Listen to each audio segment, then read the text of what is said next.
नमस्कार। हिमाचल प्रदेश की सुखविंदर सिंह सुक्खू सरकार बनने के लिए कांग्रेस आलाकमान द्वारा भरसक प्रयास किए जा रहे हैं, क्योंकि मंत्रिमंडल में शामिल होने को लेकर हिमाचल कांग्रेस के विधायकों में बागी रुख देखा जा रहा है। इन्हीं बागियों को रोकने के लिए कांग्रेस आलाकमान ने मंत्रिमंडल विस्तार को लेकर राजस्थान की गहलोत सरकार की तर्ज पर अंतिम फैसला ले लिया है। जिस तरह से राजस्थान के मुख्यमंत्री अशोक गहलोत ने अपने विधायकों को लॉलीपॉप देते हुए कुछ मंत्री पदों को पिछले 4 साल में खाली रखा है, उसी तरह हिमाचल की सुखविंदर सिंह सुक्खू सरकार में कांग्रेस आलाकमान ने 7 ही मंत्रियों के नामों पर अंतिम मोहर लगाई है। यानी कि हिमाचल प्रदेश की सुक्खू सरकार में 3 मंत्री पद खाली रह गए हैं और इन्हीं 3 मंत्री पदों को मुद्दा बनाकर हिमाचल कांग्रेस के बागी विधायकों को शांत करने की कोशिश की जा रही है। अब सुखविंदर सिंह सुक्खू के पास बागी विधायकों को समझाने का अवसर मिल चुका है,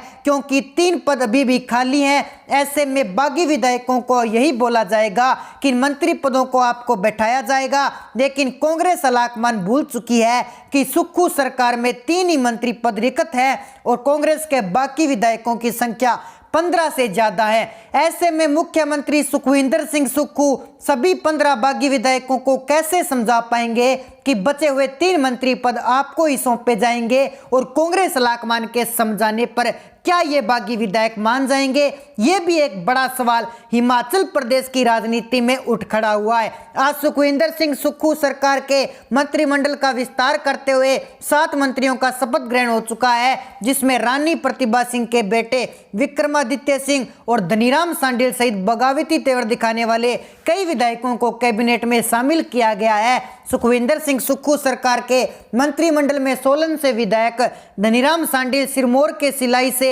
6 बार विधायक रहे हर्षवर्धन चौहान, किन्नौर के विधायक और पूर्व डिप्टी स्पीकर जगत सिंह नेगी, पूर्व सीएम वीरभद्र सिंह के बेटे शिमला ग्रामीण से विधायक विक्रमादित्य सिंह, कांगड़ा के जवाली से विधायक चंद्र कुमार, कुसुमपट्टी से विधायक अनिरुद्ध सिंह, जुब्बल कोटखाई से 4 बार के विधायक रहे रोहित ठाकुर को मंत्री बनाया गया है। लेकिन ये सारे ही नाम वो हैं जिन्होंने दिल्ली में डेरा डालकर कांग्रेस आलाकमान को बगावती तेवर दिखाए थे और खुद को मंत्री बनाने की कांग्रेस आलाकमान से जमकर लॉबिंग की थी। ऐसे में कांग्रेस आलाकमान ने हिमाचल कांग्रेस में पनपी बगावत को रोकने के लिए 7 विधायकों को मंत्री बनाने का फैसला लिया है और हिमाचल कांग्रेस की गुटबाजी का थोड़ा शांत करते हुए रानी प्रतिभा सिंह गुट की तरफ से विक्रमादित्य सिंह को मंत्री बनाया गया और धनीराम शांडिल गुट की बगावत को रोकने के लिए उन्हें मंत्री पद की गद्दी सौंप दी गई है। लेकिन हिमाचल कांग्रेस का असली खेला अभी भी बाकी है, क्योंकि मंत्री पद पर सिर्फ 3 खाली है और मंत्री बनने वालों की संख्या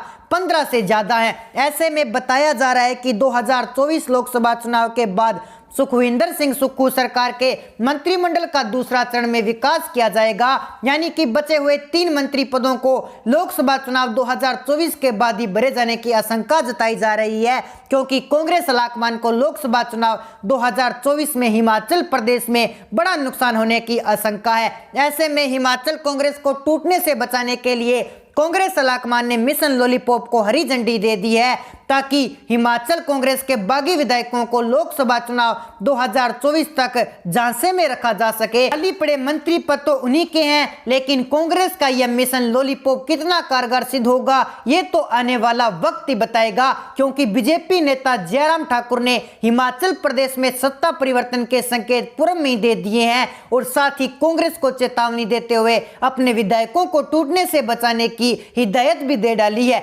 ऐसे में हिमाचल की राजनीति का असली खेला अभी भी बाकी है और आज तो मंत्रिमंडल विस्तार का पहला ही दिन है, जिसके 1-2 दिन में रुझान आने शुरू हो जाएंगे कि हिमाचल कांग्रेस के बागी विधायकों ने मिशन लॉलीपॉप को समर्थन दे दिया है या फिर ऑपरेशन लोटस का दरवाजा खटखटाएंगे। अब मुख्यमंत्री सुखविंदर सिंह सुक्खू के सामने अपने बागी विधायकों को समझाने के साथ साथ उन लोक लुभावने वादों को पूरे करने की भी चुनौती है जिन्हें कांग्रेस ने चुनाव जीतने के लिए जनता जनार्दन से किए गए थे। 70,000 करोड़ रुपए के कर्ज में डूबे हिमाचल प्रदेश की सुखविंदर सिंह सुक्खू सरकार को सभी किसानों को 3 लाख रुपए तक का किसान कर्ज माफ करना है, सभी को फ्री बिजली उपलब्ध करवानी है। हिमाचल प्रदेश की सभी महिलाओं को 1500 रुपए प्रति महीना पेंशन देनी है, 500 रुपए में गैस सिलेंडर देना है, ओल्ड पेंशन स्कीम को लागू करना है, बेरोजगारों को बेरोजगारी भत्ता देना है। इतना ही नहीं, बेरोजगारों को रोजगार भी उपलब्ध करवाना है। आदि ऐसे अनेक लोगों को लुभावने वादे हैं जिन्हें मुख्यमंत्री सुखविंदर सिंह सुक्खू को पहले ही कैबिनेट बैठक में हरी झंडी देनी है।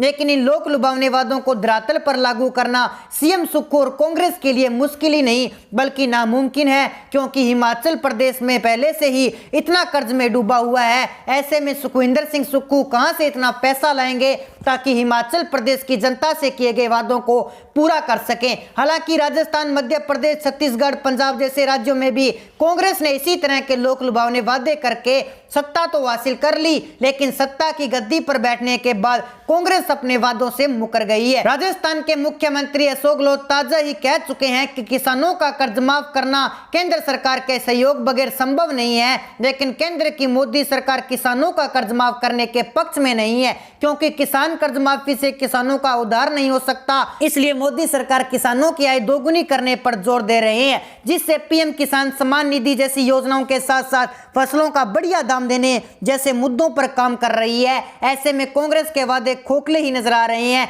लेकिन हिमाचल कांग्रेस अपने वादों को कैसा पूरा कर पाएगी ताकि हिमाचल की सुखविंदर सिंह सुक्खू सरकार को बचाने के साथ साथ कांग्रेस के 15 से ज्यादा बागी विधायकों को भी खुश रखा जा सके। कांग्रेस के इन बागी विधायकों की बगावत को रोकने के लिए मुख्यमंत्री सुखविंदर सिंह सुक्खू को हिमाचल की जनता जनार्दन से किए गए वादे भी पूरे करने होंगे, क्योंकि इन विधायकों का भविष्य में राजनीतिक नुकसान होने का डर भी सता रहा है। अपने अपने विधानसभा क्षेत्र में जनता जनार्दन से किए गए वादों को कांग्रेस के विधायक पूरा नहीं कर पाए तो फिर अगले किसी भी चुनाव में जनता जनार्दन कांग्रेस का खेल बिगाड़ सकती है, जिससे बचने के लिए सुखविंदर सिंह सुक्खू सरकार को अपने वादे पूरे करने ही पड़ेंगे। जैसा कि पंजाब कांग्रेस अपने वादों का खरा नहीं उतरी तो जनता जनार्दन ने कांग्रेस को अगले विधानसभा चुनाव में पंजाब से उखाड़ फेंका, उसी तरह से मध्य प्रदेश की कमलनाथ सरकार अपने वादों पर खरा नहीं उतरी तो चंद दिनों में ही मध्य प्रदेश की कांग्रेस सरकार गिर गई। राजस्थान में भी 4 साल बीत जाने के बावजूद भी अशोक गहलोत अपने वादों को पूरा नहीं कर पाए हैं।